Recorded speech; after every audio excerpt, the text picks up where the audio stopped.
Hello student, मैं doctor Balbir Singh, assistant professor, government degree college Saidpur Ghazipur. आज का टॉपिक है ट्रिपैनोसोमा। ट्रिपैनोसोमा जीनस की कई स्पीसीज होती हैं जो अलग अलग डिजीज़ कॉज करती हैं। उसमें आज हम लोग फोकस करेंगे ट्रिपैनोसोमा गैबियंस, जो African sleeping sickness disease cause करती है। इसी का हम लोग लाइफ साइकिल पढ़ेंगे। पहले थोड़ा सा इसके बारे में और अध्ययन कर लेते हैं कि यह है क्या, कौन इसको डिस्कवर किया था। देखिए, यह जो ट्रिपैनोसोमा है यह एक प्रोटोजोअन पैरासाइट्स है, ठीक है। और यह पॉलीमॉर्फिक फार्म होता है। पॉलीमॉर्फिक फार्म मीन्स इसका जो फार्म है एक से अधिक अलग अलग फार्म में यह पाई जाती है। लगभग 4 से 5 फार्म में यह पाई जाती है। तो इस तरह से यह हो गई पॉलीमॉर्फिक फार्म, ठीक है। और सबसे पहले फोर्डे ने 1901 में इसको एक ऑब्जर्व किया था ह्यूमन पैरासाइट के रूप में, जो ह्यूमन पैरासाइट के रूप में फोर्डे ने इसको ऑब्जर्व किया था। देखिए, इसका डिस्ट्रीब्यूशन वर्ल्ड वाइड नहीं है, ये पूरे विश्व में नहीं पाया जाता है। यह अफ्रीकन एरिया में पाया जाता है, लेकिन अफ्रीकन में भी सारे एरिया में वहीं पाया जाता है। लगभग central and west African region में पाया जाता है। जो विशेष रूप से जो इसका प्रभावित एरिया है, जहाँ पर सबसे ज़्यादा इसका प्रभाव है, वह है नाइजीरिया और एंड कांगो जो कंट्री है, उस जगह इसका सबसे ज़्यादा इफ़ेक्ट है या वहाँ पर ये प्रभावित होती है। इसका नेचर क्या है, पहले इसको हम समझ लेते हैं कि इसका नेचर क्या है। देखिए, एनिमल मेनली 2 प्रकार के होते हैं, मोनोजेनेटिक एंड डाइजेनेटिक। मोनोजेनेटिक उसे कहते हैं जिनकी लाइफ साइकिल केवल एक ही होस्ट पर कंप्लीट होती है। डाइजेनेटिक ऑर्गेनिज्म ऐसे होते हैं जिनकी लाइफ साइकिल एक से अधिक मतलब दो होस्ट पर कंप्लीट होती है, उसे हम कहते हैं डाइजेनेटिक। तो यह जो इसकी जो लाइफ साइकिल होती है वह डाइजेनेटिक है। मतलब इट मीन्स इसकी जो लाइफ साइकिल है, कंप्लीट लाइफ साइकिल 2 होस्ट पर कंप्लीट होती है। तो कौन कौन से होस्ट हैं? प्राइमरी होस्ट या फर्स्ट होस्ट मैन है, ह्यूमन बींग्स, एंड सेकेंड जिसको हम इंटरमीडिएट कहते हैं या वेक्टर कहते हैं। वेक्टर मीन्स वाहक। देखिए, जो सेकेंडरी होस्ट होते हैं या इंटरमीडिएट होस्ट होते हैं उसके ऊपर कोई इफेक्ट नहीं होता है, कोई वह एनिमल प्रभावित नहीं होते हैं, वह केवल कैरियर का काम करते हैं। तो इस तरह से, और ये जो कैरियर का काम करने वाला जो एनिमल्स है वह इंसेक्टा है, जिसको हम कहते हैं सीसी फ्लाई, या उसका जो जूलॉजिकल नेम है ग्लासिना पल्पैलिस। ग्लासिना पल्पैलिस, ठीक है। यह वहाँ पर उस रीजन में पाई जाती है, बहुत ही डेडली है, बहुत ही एक तरह से वहाँ के लिए यह डिजीज़ बहुत ही घातक होती है जो वहाँ पर लोग रहते हैं, ठीक है। देखिए, 2 होस्ट तो होते हैं, लेकिन इसके साथ साथ एक रिजर्वायर होस्ट भी होता है। रिजर्वायर होस्ट जिसमें पिग है, एंटीलोप और भी जैसे बफेलो है, ये होते हैं। ये रिजर्वायर होस्ट क्या होता है? देखिए, रिजर्वायर होस्ट के अंदर कोई डिजीज़ कॉज नहीं होता है। इसमें होता क्या है कि जो ये सीसी फ्लाई है, यह कुछ समय के लिए अपने इस जो ट्रिपैनोसोमा को कुछ समय के लिए उसमें रिजर्व करके रखती है। तब तक रखती है जब तक कि उसको कोई प्रॉपर होस्ट नहीं मिल जाती है। इसीलिए वह एक रिजर्वायर के रूप में वर्क करती है। सबसे ज़्यादा जो प्रभावित होते हैं एनिमल के रूप में अगर हम कह सकते हैं तो वह है ह्यूमन बींग्स, ठीक है। और इसके अलावा देखिए, इस जो डिजीज़ है इसको हम अफ्रीकन स्लीपिंग सिकनेस कहते हैं। अभी मैं बताऊंगा कि यह किसके कारण होता है, क्यों होता है। और देखिए इसी के और भी स्पीसीज़ हैं, जैसे ट्रिपैनोसोमा क्रूजी जो चागास डिजीज़ कॉज करती है, ठीक है। और ये जो इसका एडल्ट फार्म होता है, adult form near about 2.5 micron से 10 माइक्रोन ये इसकी साइज होती है, जो इसका विड्थ है, और 10 माइक्रोन से 40 माइक्रोन इसकी लेंथ होती है। ये इसका रेंज है, 2.5 micron to 10 micron and 10 micron to 40 micron, ये इसका रेंज होता है, जो साइज उसकी है। अब यहाँ पर हम एक एक करके इसके लाइफ साइकिल को समझते हैं कि यह जो डाइजेनेटिक है वह किस तरह से इफ़ेक्ट करती है या इन्फेक्शन करती है होस्ट के ऊपर। तो देखिए हम शुरू करते हैं यहाँ से। अगर कोई सीसी फ्लाई जो जिसके अंदर यह ट्रिपैनोसोमा गैम्बियंस इन्फेक्टेड है या उसको वो टेक की है या उसके अंदर पाया जा रहा है, वह अगर किसी फ्रेश ह्यूमन को या मैन को अगर वो बाइट कर रही है, काट रही है, या कह सकते हैं कि उसमें अपने जो स्मॉल मेटासिस्टिक फार्म है, देखिए ये इन्फेक्शन किस रूप में होता है, जो इसके सलाइवरी ग्लैंड में पाई जाती है। सलाइवरी ग्लैंड में किसके, सीसी फ्लाई के। सीसी फ्लाई जब काटती है या जब अपने इसको इंजेक्ट करती है, पेनेट्रेट करती है अपने प्रोबोसिस से, तो सबसे पहले क्या करती है, वह अपने पैर से, अपने लेग से स्किन को कैप्चर करती है, उसको प्रेस करती है और अपने प्रोबोसिस से पेनेट्रेट करती है स्किन में, ठीक है। स्किन में पेनेट्रेट करती है, जिससे कि वो दो काम करती है। एक तो इस स्मॉल जो मेटासिस्टिक फार्म है ट्रिपैनोसोमा गैम्बियंस का, उसको वह इंजेक्ट करती है, और साथ ही साथ एक एंटीकोएगुलेंट एंजाइम सिक्रीट करती है, उसमें इंजेक्ट करती है, जिससे कि ब्लड कोएगुलेट ना हो, और साथ ही साथ उससे वह ब्लड सक करती है। तो ये दो काम ये इसके साथ साथ करती है। अब देखिए, अब ये जो इसका मेटासिस्टिक फार्म है सीसी फ्लाई का या ग्लॉसिना पल्पेलिस का, वह अब इंटर कर गया है मैन के ब्लड में, ठीक है।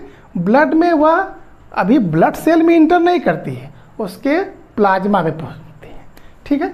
अब देखिए होता क्या है, यहाँ पर देखिए थोड़ा सा मेंशन किया गया है, metacyclic form in blood of man changes to long cylinder form. यहाँ पर देखिए यह एक स्मॉल साइज में होती है। एक चीज़ थोड़ा सा और आपको बता दें, देखिए इसमें जो फ्लैजलम है ना, फ्लैजलम उसके पोस्टीरियर एंड पर होता है, और यह एक मेम्ब्रेनस या कह सकते हैं एंडुलस इसका फॉर्म होता है, एक मेम्ब्रेनस लाइक, और फिर यह इंटीरियर पार्ट पर इसका जो फ्लैजलम है यह होता है। यह इसके लिए यह वाइब्रेट करके, वाइब्रेशन से यह ब्लड के अंदर मूव कर सकती है, अपना लोकोमोशन कर सकती है, वहाँ पर यह हेल्प करता है, ठीक है। अब देखिए यहाँ पर यह कन्वर्ट हो गया लॉन्ग सिलेंडर फार्म में।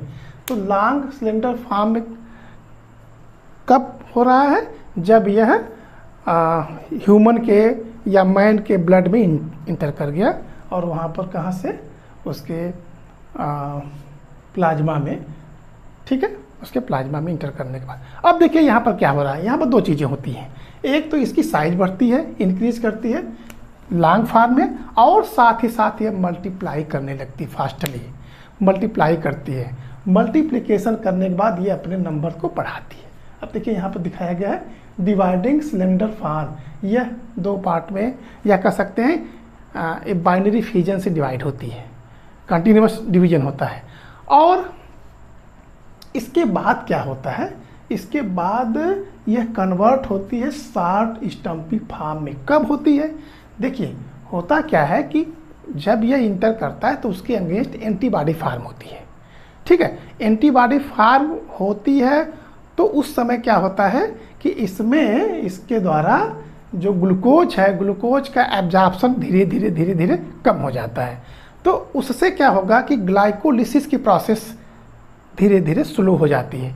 ग्लाइकोलिसिस स्लो हो जाएगी, ग्लूकोज का एब्जॉर्प्शन कम हो जाएगा, तब इसके अंदर जो फूड की समस्या होती है उसके बाद क्या होता है, यह शॉर्ट स्टम्पी फॉर्म में कन्वर्ट होता है। लेकिन यहाँ पर कन्वर्ट होने के पहले यह एक इसके इंटरमीडिएट फॉर्म, क्योंकि ये ग्रेजुअली शॉर्ट फॉर्म में जाती है, ऐसा नहीं है कि इमीडिएटली चली जाए। तो यहाँ पर फास्ट डिवीजन तो हो गया, प्लाज्मा में इसका डिवीजन हो गया, इसके बाद क्या है, यह चली जाती है शॉर्ट स्टम्पी फॉर्म में पहुँच जाती है। अब इस फॉर्म में अगर इसको सीसी फ्लाई सक न करे, देखिए 2 बार काटी, जो सीसी फ्लाई है 2 बार बाइट करती है, एक तो फ्रेश को, अब ये इन्फेक्शन हो गया इसके अंदर, ऐसा ह्यूमन इन्फेक्शन हो गया। अब क्या है कि इन्फेक्टेड ह्यूमन को सीसी फ्लाई बाइट कर रही है या ब्लड को सक कर रही है, तो उसके साथ क्या होगा, इसमें जब वो सक करेगी तो जो ब्लड सक करती है उसके साथ यह स्टम्पी फॉर्म, जो शॉर्ट स्टम्पी फॉर्म है, यह कहाँ चला जाएगा। अब देखिए यहाँ पर अब होस्ट चेंज हो गया। अभी तक हम जो बात कर रहे थे वो वर्टिब्रेट होस्ट मैन की बात हो रही थी। अब इसके बाद इनवर्टिब्रेट होस्ट किसमें, जो सेकेंडरी होस्ट है सीसी फ्लाई में, सबसे पहले कहाँ जाएगा, वह उसके मिडगट में जाएगा, मतलब उसके एलिमेंट्री कैनाल में जाएगा। एलिमेंट्री कैनाल में देखिए अब क्या होता है, stumpy form in the gut of flies changes to long cylinder form. अब देखिए यहाँ पर क्या था, ह्यूमन बींग्स के अंदर वह शॉर्ट फॉर्म में थी, क्योंकि उसके सारे मेटाबॉलिज्म सीज हो रहे थे और वहाँ पर वो वेट कर रही थी कि अब वो कोई जो इंटरमीडिएट होस्ट है वह उसको सक करे। अगर सक नहीं करेगी, एक चीज़ और यहाँ पर समझिए आप, अगर सक नहीं कर रही तो यहाँ पर क्या होगा, धीरे धीरे वो डाई कर जाएगी, मतलब समाप्त हो जाएगी। ठीक है, तो अब देखिए यहाँ पर ये चेंज हो गया होस्ट, और होस्ट चेंज होने के बाद कहाँ इसके चला गया, मिडगट में, सीसी फ्लाई के मिडगट में वह जो ये स्टम्पी फॉर्म में चला गया। अब यहाँ पर क्या होगा, यहाँ पर देखिए ये जो सिलेंडर फॉर्म है वो लॉन्ग होगा, जो स्टम्पी था ना अब वो कन्वर्ट होकर लॉन्ग होगा, और साथ ही साथ यहाँ भी अपना मल्टीप्लिकेशन स्टार्ट कर दिया। मल्टीप्लिकेशन स्टार्ट हो गया और यह काफ़ी इसके नंबर्स इनके इंक्रीज हो गए, कहाँ पर, इसके मिडगट में। ठीक है, अब मिडगट से वह किस में जाएगा, सलाइवरी ग्लैंड में धीरे धीरे शिफ्ट होता है। अब देखिए, अब इसको हम कहते हैं क्राइथीडियल फॉर्म। ठीक है, ये जो सिलेंडर फॉर्म से क्राइथीडियल फॉर्म में कन्वर्ट हो जाता है, किसमें, सलाइवरी ग्लैंड में, सीसी फ्लाई के सलाइवरी ग्लैंड में, मतलब मिडगट से वह सलाइवरी ग्लैंड में शिफ्ट हो रहा है। इसके बाद फिर इसमें डिवीजन होता है, यह डिवाइड करती है, डिवीजन के बाद फिर यह स्मॉल सिस्टिक फॉर्म में पहुंच जाता है, मतलब अब उसकी जो बॉडी है वह कन्वर्ट हो जाती है स्मॉल मेटासिस्टिक फॉर्म में। और यहीं से मैं स्टार्ट किया था कि अगर कोई सीसी फ्लाई है जिसके सलाइवरी ग्लैंड में स्मॉल मेटासिस्टिक फॉर्म है, वह किसी फ्रेश मैन को बाइट करती है, उसको इस फॉर्म को इंजेक्ट करती है, उसके ब्लड के प्लाज्मा में वो चला जाएगा। तो इस तरह से एक लाइफ साइकिल हो गई। तो पहला first host vertebrate host man, secondary host invertebrate host CC fly है।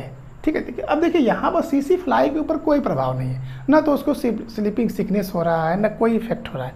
किसके ऊपर हो रहा है, मैन के ऊपर। अब यहाँ पर हम बता दें आपको कैसे होता है, अभी तक मैंने इसको नहीं बताया था। अब देखिए होता क्या है कि जब यह ब्लड प्लाज्मा में होता है, धीरे धीरे यह शिफ्ट होकर के कहाँ जाता है, सेरेब्रोस्पाइनल कार्ड, वर्टिब्रल कॉलम में, जो हमारे सेंट्रल नर्वस सिस्टम है उसमें वह पहुंच जाता है, और वहाँ पर जा कर के यह इन्फेक्शन करता है। वहाँ पर जो प्लाज्मा है या जहाँ जो वह ब्लड वेसल्स और लिम्फेटिक वेसल्स है, लिम्फ वेसल्स में वहाँ पर जा कर के वहाँ इन्फेक्शन करता है, और उसी के कारण, क्योंकि वो सेंट्रल नर्वस सिस्टम को इफेक्ट करता है, इसी कारण से स्लीपिंग सिकनेस होती है। और जो अगर मेजर इन्फेक्शंस हो गया, अगर कोई भी ह्यूमन बींग्स के अंदर मेजर इन्फेक्शन हो गया तो उसके क्या क्या चेंजेस आएंगे, क्या क्या हो सकता है। वीकनेस होगी, मतलब जो सिम्टम्स हैं, वीकनेस हो जाएगी, हेडेक हो जाएगा, हमेशा वह नींद में रहेगा, वोमिटिंग होगी, ये कंटिन्यूअस होता गया अगर कोई ट्रीटमेंट नहीं हुआ। अगर ट्रीटमेंट हुआ तब तो वो ठीक है, अगर ट्रीटमेंट नहीं हुआ ये चीज़ें सीवियर कंडीशंस में होती हैं, नॉर्मल कंडीशन में नहीं। नॉर्मल कंडीशन में तो अभी स्टार्टिंग होगी स्लीपिंग सिकनेस की, मतलब वो स्लीपिंग सिकनेस क्या है, सोने की बीमारी। अगर हिंदी में इसको समझ पाते हैं तो सोने की बीमारी मतलब एक नॉर्मल इंसान कितना सोता है, अधिक से अधिक 7 से 8 घंटे सो जाता है, उसको एक हेल्दी। लेकिन अगर कोई लगातार सो रहा है, इसका मतलब कि उसको इस तरह के कंडीशंस, इसके इन्फेक्शंस हुए हैं। अब वह ब्रेन में और हमारे उसके सेंट्रल नर्वस सिस्टम को अटैक करता है, वहाँ पर प्रभावित करता है, जिससे कि वह कंटिन्यूअस, वह पेशेंट जो इन्फेक्टेड पर्सन है उसके कंटिन्यूअस उसके इन्फेक्शंस हो गया है। तो जितना चीज़ें मैंने बताया है ये होगी। अल्टीमेटली क्या होगा, अगर ट्रीटमेंट नहीं हुआ तो वह डेथ कर जाता है। तो वहाँ पर आज के भी कंडीशन में आज भी वहाँ पर यह चीज़ें काफ़ी सीरियस है, जो इस तरह के डिजीज़ वहाँ होते हैं नाइजीरिया और कांगो में। अब इससे बच कैसे सकते हैं, तो आपको मालूम है कि यह फ्लाई है और कहाँ रहेगी, जहाँ पर कि मर्सी एरिया हो, मार्सी हो, जहाँ पर पानी रुका हुआ है या जो नमी है वहाँ पर उसको साफ़ सफाई करने पर इसकी समस्या कम हो जाती है। और ऐसा नहीं है, इसका ट्रीटमेंट भी है, इलाज भी है, और इसको इलाज करके इससे ठीक भी हो सकते हैं। तो ये हो गया इसके अलग अलग फॉर्म और इसके लाइफ साइकिल। तो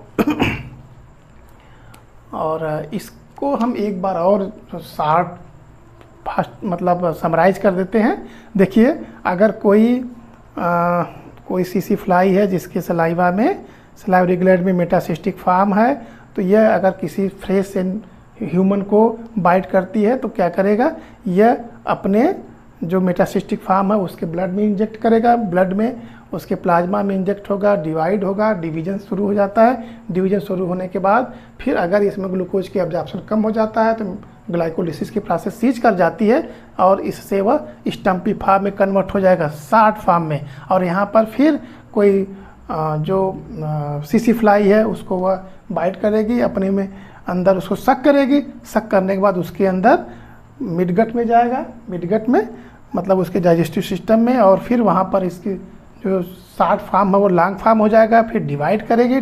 डिवीजन करने के बाद इसमें क्लाइथीडियर फॉर्म में कन्वर्ट हो जाएगा, क्लाइथीडियर फॉर्म फिर डिवाइड करेगा, 2 में होगा, फिर ये मेटासिस्टिक फॉर्म में हो जाएगा, और यह फिर एक रेडी है किसी एक न्यू या फ्रेश मैन को काटने के लिए। अब देखिए डिजीज़ कैसे होती है स्लीपिंग सिकनेस, अगर यह जा कर के सेंट्रल नर्वस सिस्टम को प्रभावित करती है, जिससे कि स्लीपिंग सिकनेस होती है।